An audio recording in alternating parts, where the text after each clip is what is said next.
आणि समाजातील एकूणच विवाह संस्था असेल त्याच्यावरून नेमक्या पद्धतीनं कशा पद्धतीने भाष्य केलं पाहिजे किंवा एकूणच समाज एकत्र आल्यावर होणारा जी काही कोंडी असेल त्यांच्यासमोरचे प्रश्न या सगळ्यांवरती भाष्य केलेलं दिसतं नवोत्तर काळानंतर.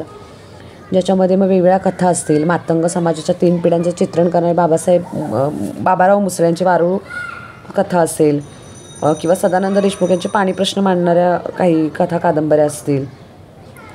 भारत कळ्यांची दीक्षा कादंबरी असेल. अशा वेगवेगळ्या म्हणजे कथासंग्रहातून कादंबऱ्यांतून वेगवेगळ्या प्रकारचा शोध घेतलेला पाहायला मिळतो.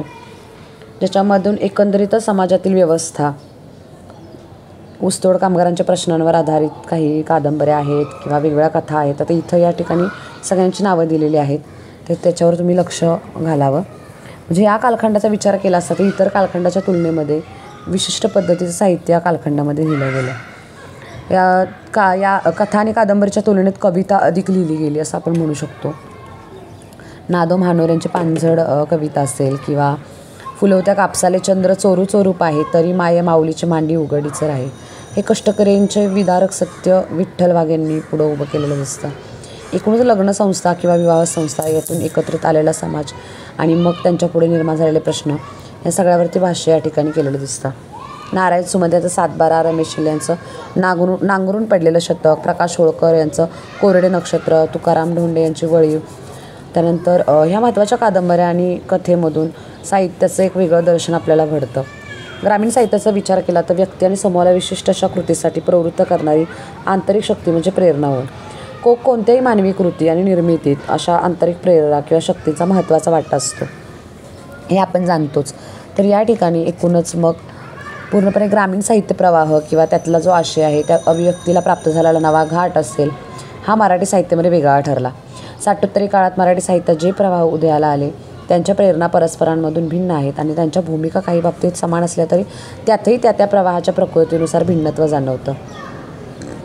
जसं की दलित साहित्याच्या प्रेरणास्थानी डॉक्टर बाबासाहेब आंबेडकर यांचं तत्त्वज्ञान दिसतं. एकच एक तत्त्वज्ञान, विचारमूल्य ग्रामीण साहित्याची प्रेरणा आहे असं जरी ठामपणे सांगता येत नसलं तरी ग्रामीण साहित्याच्या विविध प्रेरणा आहेत असं म्हटलं जातं. मग ग्रामजीवनातील शोषण असेल. आता प्राचीन काळापासून ग्रामजीवनाचं शोषण चाललेलं आहे.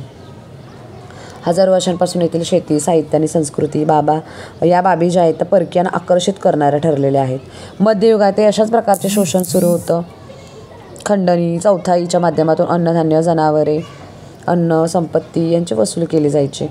ब्रिटिश काळातही जमीनदार, सावकार, सरकार, संस्थानिकांनी शेतकऱ्यांची मिळून लूट केलेली दिसते. स्वातंत्र्यानंतरही शेतकऱ्यांचे शोषण थांबले नाही आणि ग्रामीण जीवनात शोषणाचा सर्वंकष वेध घेणं ही ग्रामीण साहित्याची प्रेरणा दिसते. ईशर आणि शेतकऱ्यांचा असोड्या निबंधात्मक गद्यलेखनातून महात्मा फुले यांनी ही शोषण मीमांसा मांडणाऱ्या शेतकऱ्यांचं विदारक वास्तव मांडणारी परिस्थिती उभी केली. शेतकऱ्यांचा असूड या ग्रंथामधून महात्मा फुले यांनी शेतकऱ्यांच्या सर्वांगीण शोषणाचा अत्यंत पोटतिडकीने वेध घेतलेला दिसतो. या काळात शेतकऱ्यांचे जे काही शोषण केले जात होते ते आर्थिक असे होते आणि याची जाणीव महात्मा फुले यांना होती आणि ही जाणीव ते प्रभावीपणे प्रकट करताना दिसतात. याशिवाय कृष्णराव भालेकर, मुकुंदराव पाटील, विठ्ठल रामजी शिंदे सत्यशोधकीय साहित्यिकांनी लिहिलेल्या साहित्यातूनही शेतकऱ्यांच्या शोषणाचे भान तीव्रतेने आलेले दिसते. महात्मा फुले यांनी आधुनिक साहित्याच्या प्रारंभी ग्रामजीवनातील शोषणाचा वस्तुस्थितीदर्शक वेध घेतलेला दिसतो.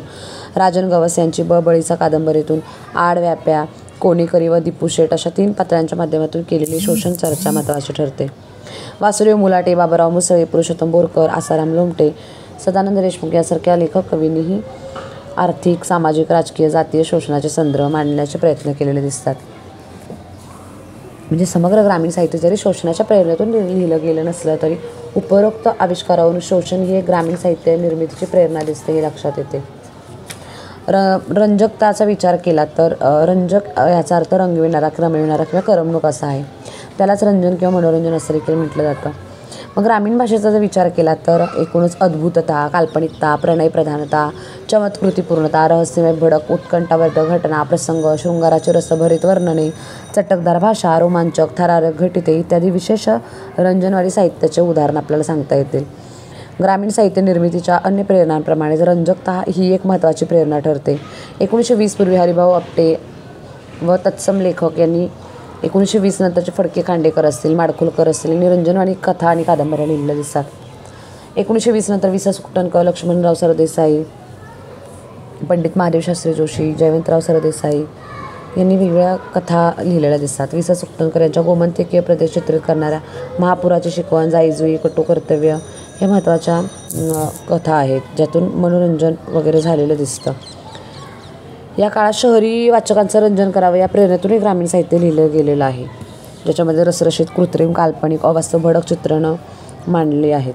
स्वातंत्र्योत्तर काळातील दमा मिराजदार यांच्या विनोदी लेखनाच्या प्रेरणा देखील रंजनप्रदारे ठरलेल्या आहेत. कळस, भूताचा जन्म, इंजिनियर नवरा, व्यंकोची शिकवण या इतरही कथा वाचल्या तर याचा प्रत्यय लगेच येतो. शैक्षणिक स्थित्यंतर झालं, त्यामुळे शिक्षण आणि व्यक्ती आणि समाजात परिवर्तन घडून येते. ते व्यक्ती आणि समाज विकासाचे अत्यंत प्रभावी साधन आहे. सुसंस्कृत समाज निर्माण करण्यासाठी शिक्षण आवश्यक असते, परंतु ब्रिटिश राजवट देशात स्थापन होईपर्यंत शिक्षण मुठभर लोकांच्याच हाती होते. बहुजन, अस्पृश्य आणि स्त्रिया यांचा शिक्षणाचा स्पर्शच झालेला नव्हता. त्यामुळे फार मोठा समाज शेकडो वर्षे ज्ञानापासून वंचित राहिला आणि महाराष्ट्रात आणि देशात पहिलं शैक्षणिक स्थित्यंतर ब्रिटिश राजवटीत घडून आलं. समाज परिवर्तन व्हायला सुरुवात झाली आणि याच शिक्षणाच्या प्रभावातून पुढे मग महात्मा ज्योतिराव फुले, सावित्रीबाई फुले, छत्रपती शाहू महाराज, डॉक्टर बाबासाहेब आंबेडकर, दोंडोकेशव कर्वे, साने गुरुजी, स्वामी रामानंद तीर्थ अशा अनेक समाजसुधारकांनी शिक्षण हे समाज परिवर्तन साधन मानून त्याचा प्रसार करण्यासाठी कष्ट घेतले. 1 मे 1960ला राज्य निर्माण झाल्यानंतर माननीय यशवंतराव चव्हाण यांनी शिक्षणाला अधिक गती दिली. गावागावात शाळा, मोठ्या गावात माध्यमिक शाळा आणि तालुक्याच्या ठिकाणी महाविद्यालय सुरू झाली. शिक्षण संस्थांना सरकारच्या वतीने वार्षिक खर्चावर अनुदाने सुरू केली. शिक्षण तळागाळापर्यंत नेण्यासाठी ध्येयवेड्या शिक्षण तपस्व्यांचे कार्य मोलाचे ठरले, ज्यामध्ये कर्मवीर भाऊराव पाटील, डॉक्टर पंजाबराव देशमुख, बापूजी साळुंखे, विनायकराव पाटील, मामासाहेब जगदाळे, ज्ञानदेव मोहेकर अशा अनेकांनी ग्रामीण भागात शिक्षण पोहोचवले. स्वातंत्र्यानंतरच्या परिणामकारक शैक्षणिक स्थित्यंतरामुळे ग्रामीण भागात नवजागृती निर्माण झाली. खेड्यातील समाजाला आत्मभान आले. आत्मभानातून तो आत्मशोध घेऊ लागला. ज्यांच्या घरात पहिल्यांदा शिक्षण पोचले अशा आत्मभान आलेल्या तरुण पिढीने लेखनाला प्रारंभ केला. शिक्षणामुळे साक्षर झालेल्या तरुण पिढीला आपण अनुभवलेले, जगलेले, भोगलेले ग्रामजीवन साहित्यातून मांडले पाहिजे असे वाटू लागले आणि या जाणीवेतून पहिल्यांदाच मराठी साहित्यात कोणतीही लेखनाची परंपरा नसलेला लेखक कवींचा वर्ग पुढे आला आणि लेखनाला सुरुवात झाली. शेतकरी, शेतमजुरांची मुले आपले आपले अनुभव रेखाटू लागले, ज्यामध्ये रारम बोराडे, आनंद यादव, नादो महानोर, हमीद दलवाई, भास्कर चंदनशी, बाबाराव मुसळे, राजन गवस, वासुदेव मुलाटे, उत्तम बावस्कर, भीमराव वागचुरे, इंद्रजित भालेराव, श्रीकांत देशमुख, प्रभाकर हरकळ, गणेश आवटे इत्यादी अनेकांच्या लेखनाला शैक्षणिक स्थित्यंतर कारणीभूत ठरलेले दिसते. वास्तवाचा शोध यातून घेतला गेला. साहित्य व्यवहाराने सामाजिक संदर्भ असतो. हे संदर्भ गुंतागुंतीचे असतात. लेखक हा कोणत्या ना कोणत्या समाजजीवनाचा घटक असतो. त्याची संवेदनशीलता त्या समाजजीवनातून संस्कारित होत असते आणि बहुतांच्या घटितांचा आणि वास्तवाचाही प्रभाव त्यांच्या व्यक्तिमत्वावर हा पडत असतो. साहित्यकृती ही लेखकाची स्वतःची निर्मिती असली तरी सामाजिक सांस्कृतिक अवकाशात ती निर्माण होत असते आणि लेखकाच्या व्यक्तिमत्वाचे भरणपोषण समाजजीवनात होत असते. त्यामुळे वास्तव शोध घेणं ही एक ग्रामीण साहित्याच्या निर्मितीची प्रेरणाच होती. ग्रामीण जीवनातील बदलत्या गतिशील वास्तवाचा शोध घेणे, त्याची मीमांसा करणे, विविध प्रश्नांच्या अनुषंगाने निर्माण झालेल्या वास्तवाचा वेध घेणे, यातून ग्रामीण साहित्य निर्माण झालेले आढळते. आधुनिक काळातील प्रारंभीच्या लेखनानंतर थेट स्वातंत्र्यानंतरच्या लेखनाचा विचार या ठिकाणी करावा लागतो. बरेचसे लेखक मंडळी यांनी या काळामध्ये महत्त्वाची भूमिका मांडलेली दिसते. 1990 नंतरच्या लेखक कवींनी ग्रामवास्तव अधिक खोलाजून मांडलेली दिसते. म्हणजेच याच काळात वास्तव शोधी प्रेरणा अधिक ठळकपणे प्रबळ झालेली दिसून येते. असे जरी असले तरी लेखक कवी वास्तवाला पूर्णपणाने कवेत घेऊ शकलेले दिसत नाहीत. मागील पिढीपेक्षा हे लेखक कवी वास्तवाला धीटपणे सामोरे गेले इतकंच. ग्रामजीवनात वेगवेगळ्या चळवळी निर्माण झाल्या. शेतीभोवती आकाराला आलेल्या ग्रामजीवनाची पूर्वापार लुटालूट होत चालली आहे आणि या लुटीची प्रदीर्घ परंपरा निर्माण झाली. क्षेत्रातील समस्या आणि प्रश्न शेकडो वर्षापासून तसेच टिकून आहेत आणि हे प्रश्न ब्रिटिश राजवटीनंतर त्यांच्या ग्रामविषयक धोरणांमुळे अधिक तीव्र बनत गेले. गेल्या 200 वर्षातील ठळक ग्रामविषयक चळवळींचा निर्देश करणं या ठिकाणी महत्त्वाचं ठरतं. 19व्या शतकाच्या उत्तरार्धात महाराष्ट्रात सतत दुष्काळ पडत होता. त्याचे स्वरूप अधिक दाहक आणि अधिक तीव्र अशा स्वरूपाचे होते. इसवी सन 1873 साली महात्मा ज्योतिराव फुले यांनी सत्यशूर समाजाची स्थापना केली आणि तेथील शूद्रातिशूद्रांची गुलामगिरी नष्ट करणे या हेतूतून हा संघटनेचा जन्म झाला. शेतकऱ्यांचा होणारा छळ थांबवण्यासाठी इंग्रज सरकारला केलेले आवाहन किंवा बहिष्कार हे फार महत्त्वाचे ठरले दिसतात. 1914 नंतर महात्मा गांधींच्या नेतृत्वाखाली शेतकऱ्यांची वेगवेगळी आंदोलनं झाली. मुळशी पेठाचा सत्याग्रह, साताऱ्याचे बंड, साराबंदी आणि तुकडीबंदी विरुद्ध वेगवेगळ्या चळवळी, राजर्षी शाहू महाराज, क्रांतिसिंह नाना पाटील, विठ्ठलरामजी शिंदे, भाई पाटील, जयप्रकाश नारायण, डॉक्टर बाबासाहेब आंबेडकर, डॉक्टर पंजाबराव देशमुख, बाबा आढाव या समाज पुरुषांनी देखील ग्रामीण प्रश्नांच्या संबंधी चळवळी केल्या. 1970 ते 80च्या दशकात शेतीसंबंधीचे अनेक प्रश्न तीव्रतेने जाणवायला लागले. महात्मा फुलेंची विचारप्रणाली या ठिकाणी महत्त्वाची ठरलेली दिसते. त्यांच्या वेगवेगळ्या लेखनातून दारिद्र्य, शोषण, समकालीन वास्तव, त्यातील दाहकता, त्यांची वस्तुनिष्ठ मीमांसा त्यांनी केलेले दिसते आणि त्याच्यावर उपाययोजना देखील त्यांनी सुचवलेल्या दिसतात. महात्मा फुलेंचे सामाजिक कार्य, त्यांचे लेखन यातून शेती आणि शेतकऱ्यांच्या प्रश्नांसंबंधी भाष्य केलेलं दिसतं. असं असलं तरी ग्रामीण साहित्याची एकूण वाटचाल तपासली तर ग्रामीण साहित्य निर्मिती किंवा त्याचा विचार प्रणालीतून झालेला दिसत नाही. ही मर्यादा लक्षात घेऊन पुढे आमूलाग्र असे मूलगामी लेखन ग्रामीण साहित्यात झालेले आहे. कृष्णराव भालेकर यांचं बळी, पाटील विभावरी शिरूरकर यांचं बळी, बाबाराव मुसळे यांचं हाल्या हाल्या दुधू नागनाथ कोतापल यांचं गांधारीचे डोळे, राजन गवस यांचं चौंडक, भंडारभोग, बळीचा, अशा वेगवेगळ्या ज्या काही कादंबऱ्या निर्माण झाल्या त्या फार महत्त्वाच्या ठरल्या दिसतात. महात्मा गांधींचं तत्त्वज्ञानासाठी महत्त्वाचं ठरलं, कारण 1920 नंतर अनेक परिवर्तन घडामोडी झाल्या. यामध्ये गांधींचं धोरण असेल, त्याच्या दृष्टिकोनाचा परिणाम असेल, गांधीमय वातावरणामुळे साहित्यिकांच्या खेड्याकडे लक्ष गेलं आणि ग्रामजीवन साहित्यामध्ये रेखाटण्यात आले. बासी मर्ढेकरांची पाणी ही कादंबरी गांधी तत्त्वज्ञानाच्या मुळाशी महत्त्वाची ठरते. यानंतर विभावरी शिरूरकर यांची बळी ही कादंबरी ती देखील लक्षणीय ठरते. श्री म माटे यांच्या उपेक्षितांच्या अंतरंगमधून या आशयाला देखील गांधी तत्त्वज्ञानाचे संदर्भ पाहायला मिळतात. या लेखकांव्यतिरिक्त रामतनय, वि. वा. हडप, राशा पाटील यांच्या लेखनाला गांधी विचारांचा स्पर्श झालेला दिसतो. डॉक्टर बाबासाहेब आंबेडकरांच्या विचाराला देखील फार महत्त्वाचा इम्पॅक्ट यावरती पडलेला दिसतो. आंबेडकर हे 20व्या शतकातील असे महापुरुष आहेत की ज्यांनी समतेवर आधारलेला नवा समाज व्यवस्थेचे स्वप्न पाहिले आणि ते सत्यात उतरवण्यासाठी प्रस्थापित समाजव्यवस्थेविरुद्ध लढा देखील दिलेला आहे. डॉक्टर आंबेडकर हे दलितांचे उद्धारकर्ते, दलितांचे कैवारी, दलितांचे नेते आहेत अशी त्यांची प्रतिभा उभी केली जाते. परंतु यांना फक्त दलितांपुरते सीमित करणं योग्य नाही ठरत. म्हणून दलितांपलीकडचं देखील आंबेडकर समजून घेणं महत्त्वाचं ठरतं. 1942 ते 46 या काळात भारताचे मजूर मंत्री होते. बांधकाम, पाटबंधारे, ऊर्जा या महत्त्वाच्या खात्याचा कारभार त्यांच्याकडे होता आणि या काळात त्यांनी कामगारांच्या शोषणाविरुद्ध आवाज उठवला. शेती आणि शेतकऱ्याच्या प्रश्नासाठी त्यांनी सातत्याने संघर्ष केला. 1936 साली आंबेडकर यांनी स्वतंत्र मजूर पक्षाची स्थापना देखील केली. शेतकऱ्यांच्या प्रश्नावर आयुष्यभर त्यांनी विचार केला, त्यासाठी वेगवेगळ्या चळवळी उभ्या केल्या. शेतीचे वेगवेगळे प्रश्न त्यांनी मांडले. श्री म माटे, अण्णाभाऊ साठे, शंकरराव खरात, भास्कर चंदनशिव, नागनाथ कोतापले, वासुदेव मुलाटे, बाबाराव मुसळे आदींच्या कथा कादंबऱ्यातून हा विचार प्रकट झालेला दिसतो. दलित साहित्याची प्रेरणास्थान डॉक्टर आंबेडकर आहेत आणि या साहित्यातून मोठ्या प्रमाणात ग्रामीण जीवन देखील आविष्कृत झालेलं आहे, ज्याच्यामध्ये प्र. सोनकांबळे यांचं आठवणींचे पक्षी, दया पवार यांचं बलुत, लक्ष्मण गायकवाड यांचं उचल्या, लक्ष्मण माने यांचं उपरा, जना वैगेरे यांचं मरणकळा, रुसरू मचमखानीचं गावकी यासारख्या अनेक आत्मकथनांमधून ग्रामीण जीवनाचं प्रभावी चित्रण झालेलं आपल्याला पाहायला मिळतं. साठोत्तरी साहित्याचा विचार केला तर वेगवेगळ्या चळवळी आणि चळवळींमधून देखील ग्रामीण साहित्याची निर्मिती झालेली दिसते. प्रामुख्याने समाजात सतत बदलत जाणारा असतो, तो स्थितिशील नाही, परंतु काळानुसार समाजात अनेकविध कारणांनी साचलेपण येतात आणि या साचलेपणाला अनेक प्रश्न कारणीभूत असतात. सामाजिक, राजकीय, धार्मिक, आर्थिक, सांस्कृतिक अशा कोणत्याही प्रकारच्या कारणांमुळे हे प्रश्न निर्माण होत असतात. त्यामुळे एक सामूहिक कोंडी निर्माण होते आणि ही कोंडी फुटून परिवर्तन होणं आवश्यक ठरतं आणि या परिवर्तनाला हळूहळू प्रारंभ होतो. महाराष्ट्रात अशा अनेक चळवळी निर्माण झालेल्या दिसतात, ज्यातून जीवन परिवर्तनाची मागणी केलेली दिसते. लेखक हा समूहाचा घटक असल्याने सामाजिक अवकाशाचे ते निरीक्षण करतो, त्यामुळे समाजातील स्पंदने आणि वेगवेगळ्या समाजातील प्रश्नांकडे तो वेगळ्या दृष्टीनं पाहतो.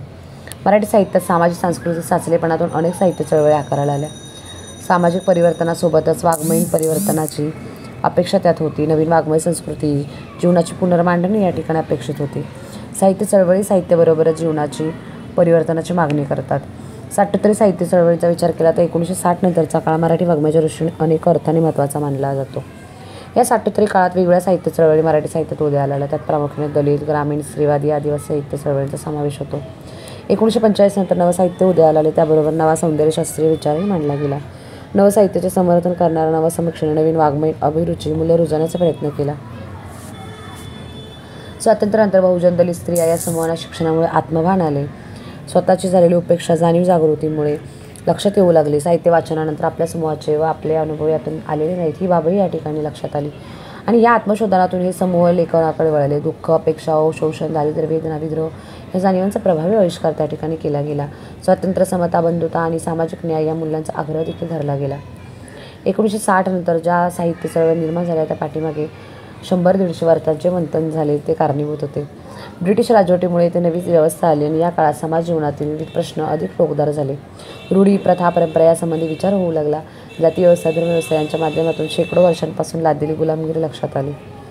आणि या वेगवेगळ्या साहित्य चळवळीमुळे जीवन आणि साहित्य यांच्यातील एकरूपता अधोरेखित झाली. साहित्याचा निर्माता हा समाजाचा घटक आणि त्याचा भौतिक समाज हा त्याचे आशय केंद्र असते. या बाबीला अधिक महत्त्व प्राप्त झाले. समाजातील प्रश्नांच्या अनुषंगाने ज्या सामाजिक चळवळी होतात त्याचा परिणाम साहित्यावरही होतो आणि साहित्य आणि समाजांची नाती जवळच असल्याची जाणीव प्रबळ झाली की सामाजिक प्रश्नही त्यातून मांडले जातात. साठोत्तरी साहित्य चळवळीतून निर्माण झालेल्या साहित्याने सामाजिक प्रश्नांसह सभोवतालच्या समकालीन वास्तवाला धीटपणाने शब्दांकित केले. कविता, कथा, कादंबरी, आत्मकथन या वाङ्मय प्रकारांतून हे वास्तव संवेदनशीलतेने आविष्कृत झालेले आहे. त्यातून नव्या आशयासह आविष्काराचाही आकृतीमध्ये साकारला गेला. नवा जीवनानुभव आणि भाषिक प्रयोगशीलतेमुळे या साहित्य निर्मितीला मोल प्राप्त झाले. हे नवे साहित्य अधिक थेटपणे जीवनाला भिडल्याने आणि वाङ्मयीन मूल्यांची सजगभान नेमकेपणाने पाळले गेल्यामुळे या चळवळीतील साहित्य मराठी साहित्याच्या मध्यवर्ती धारेत आले. आदिम काळापासूनच जल, जंगल आणि जमीन यांच्या सहवासात राहणारा आदिवासी समाज कित्येक युग आली आणि गेली तरी तो मुख्य प्रवाहापासून दूर राहिला. मग त्यांच्यावर आधारित वेगवेगळ्या चळवळीतून साहित्य निर्माण झालं. पुरुषसत्ताक व्यवस्थेचा बळी ठरलेल्या संपूर्ण भारतीय स्त्री असतील एकंदरीत त्यांना पुरुष वर्चस्वाखाली त्या दबून गेले असल्यामुळे एकूणच या चळवळींनी आत्मभान आणून दिलेलं दिसतं. ग्रामीण साहित्य चळवळीचा उदयाचा विचार केला असता कोणतंही साहित्य चळवळ असेल याचा उदय हा आपोआप होत नसतो, तर सामाजिक आणि सांस्कृतिक पर्यावरणाचा परिणाम म्हणून या चळवळी निर्माण झालेल्या असतात. तत्कालीन साहित्यिक वातावरण आणि त्यामुळे निर्माण झालेली कोंडी यामुळे साठोत्तरी साहित्य चळवळीचा उदय झाला. ग्रामीण साहित्य चळवळीच्या उदयाची कारणमीमांसा करताना काही ठळक कारणं आढळून येतात. त्या कारणांची मीमांसा डॉक्टर सुधाकर शेलार यांनी केलेली दिसते. 1. स्वातंत्र्यानंतरच्या ग्रामीण लेखकांनी नवसाहित्याच्या प्रभावातून ग्रामीण साहित्याच्या किंवा कथेच्या माध्यमातून नवे रूप दिले. ही ग्रामीण साहित्याची पहिली पिढी होती. समाजाच्या तळाच्या स्तरातून स्वातंत्र्योत्तर काळातील दुसरी ग्रामीण साहित्यिकांची पिढी 1960 नंतर उदयाला आली.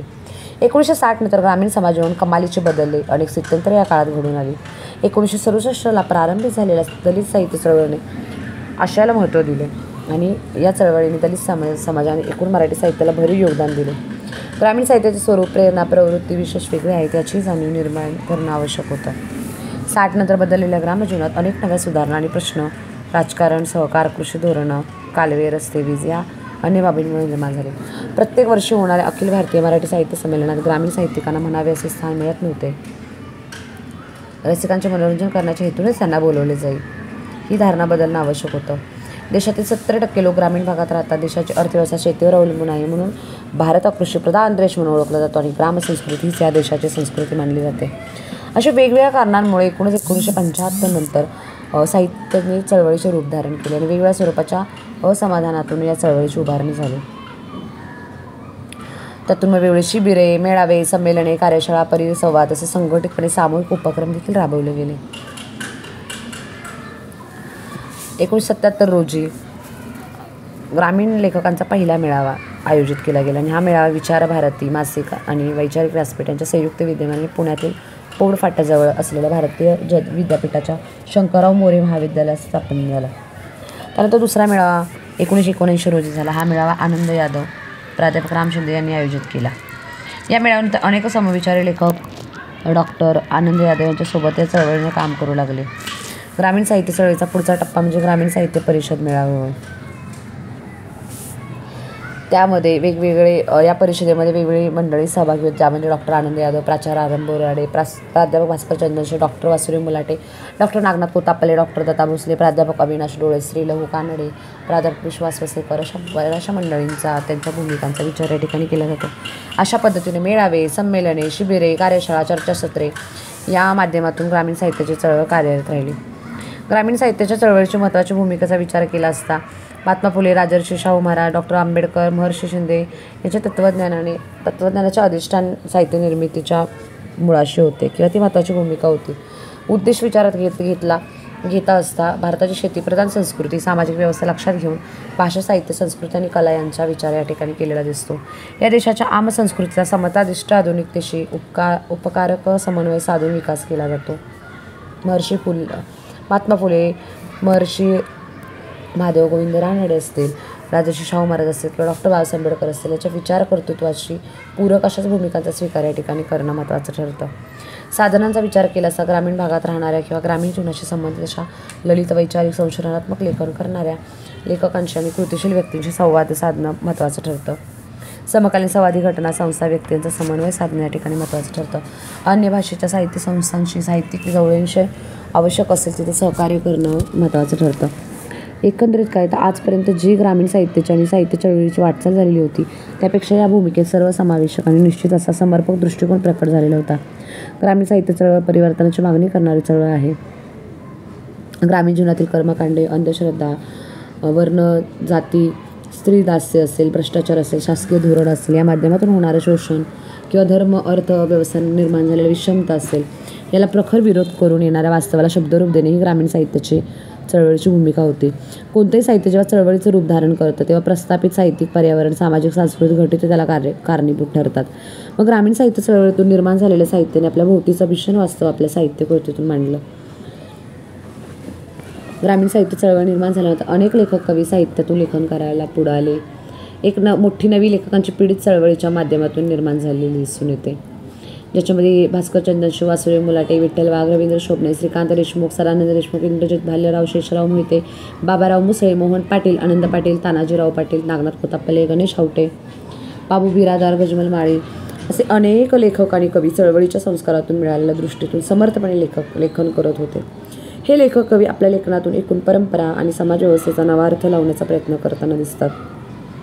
बुडाई, बस्तान, विषवृक्षाच्या मुळ्या, इजाळ, लिंगाड, खांदेपाल्य, ठाल्याला दुधुदे, नवी वारुळं, रांबळढव, बिरुडं, कागद आणि सावली, मेड इन इंडिया, बबळी, चाळ, पिकपाणी, कुळवंडीची कहाणी, बळविंत, आषाढ माती, बुजगावणं अशा वेगवेगळ्या साहित्यकृतींची नोंद या ठिकाणी महत्त्वाची ठरते. अर्थव्यवस्थेची विस्कटलेली घडी, सहकार क्षेत्रात वाढलेले शोषण, शहरांचे खेड्यावर होणारे आक्रमण, बोकाळलेला भ्रष्टाचार या सगळ्यातून वेगवेगळ्या परिणामांमुळे या सगळ्या ग्रामीण जीवनाचे आकलन अधिक सखोलपणे या ठिकाणी मांडलेले दिसते. ग्रामीण बोलीचा वापर अनेक साहित्यिकांनी आपल्या लेखनासाठी केलेला दिसतो. ग्रामीण साहित्य चळवळीचे योगदान विचारात घेता तत्कालीन सामाजिक परिस्थितीतून सामाजिक चळवळीला उदयाला आलेले जातात. काही काळ या कार्यरत राहतात आणि नंतर त्या संपुष्टात येतात. या सामाजिक चळवळींचे योगदानाचे मूल्यमापन करणे आवश्यक असते. या चळवळींनी समाज जीवनात कोणते परिवर्तन घडवून आणले त्यावरूनही त्या चळवळींचे योगदान ठरत असते. ग्रामीण साहित्य चळवळीमुळे लेखक कवींची एक नवी पिढी ग्रामीण जीवनाकडे गांभीर्याने पाहू लागली. ग्रामीण वास्तवाकडे सूक्ष्मपणे पाहण्याची वृत्ती विकसित झाली. रंजकता आणि भडकतेतून ग्रामीण साहित्य मुक्त होण्यास मदत झाली. लेखकांमध्ये आत्मविश्वास आला, एक विशिष्ट दिशा मिळाली. ग्रामीण लेखक अधिक अंतर्मुख झाला. त्यातून ग्रामप्रश्नांकडे पाहण्याची त्याची दृष्टी बदलली. त्यामुळे या साहित्याला शेतीशी निगडीत असणाऱ्या शोषणासह अनेक प्रश्न महत्त्वाचे वाटायला लागले. झोंबी, मेड इन इंडिया साहित्यकृती वाचले की याची प्रचिती येते. ग्रामीण साहित्य चळवळीपुढे एक लेखकांची नवी पिढी तयार झाली. या पिढीने लिहिलेले साहित्य मराठी साहित्याला योगदान देणारे ठरले. चळवळीमुळे ग्रामीण साहित्याचे महत्त्व अधोरेखित झाले. त्यातून विद्यापीठीय पातळीवर या साहित्याचा अभ्यास वाढला. अधिकाधिक संशोधन या साहित्याचे होऊ लागले. एकूण वेगवेगळे जे काही ठळक प्रश्न निर्माण झाले होते या चळवळीचा महत्त्वाचा वाटा आहे. यामागे परिवर्तनवादी विचारांचा सामाजिक प्रश्नांच्या संदर्भात प्रत्यक्ष कृती करून काही बदल घडवून आणण्याची संधी या चळवळीने दिली, परंतु तसे काही फारसे घडले नाही. सामाजिक लढ्यात साहित्यिकांनी सहभागी झाले पाहिजे अशी चळवळीची भूमिका होती. सांस्कृतिक जीवनाच्या पुनरुत्थानासाठी या चळवळीने प्रयत्न केले. ग्रामीण माणूस आणि संस्कृतीला महत्त्व प्राप्त व्हावे, तो समाजाच्या केंद्रस्थानी यावा यासाठी या चळवळीने घेतलेली भूमिका महत्त्वाची ठरलेली दिसते. मराठी साहित्यात दीर्घकाळ ग्रामीणांच्या भाषेला स्थान नव्हते. ग्रामीण साहित्य चळवळीने साहित्याच्या माध्यम म्हणून बोलीभाषेचा आग्रह धरला. त्यामुळे महाराष्ट्रातील विविध प्रदेशातील भाषिक वैविध्याचा आविष्कार ग्रामीण साहित्यातून पुढे आला. हे या चळवळीमागचे यश होते. एकंदरीत या साहित्य चळवळीने मराठी साहित्य, समाज, संस्कृती या क्षेत्रातील प्रबोधनात्मक योगदानासह ग्रामीण भाषेला मानाचे स्थान मिळवून दिले. ग्रामीण साहित्याचे वेगळेपण व या साहित्याची असणारी निकड या चळवळीने अधोरेखित केली आणि चळवळीच्या माध्यमातून निर्माण झालेले साहित्य एकूण मराठी साहित्याला योगदान देणारेच ठरलेले दिसते.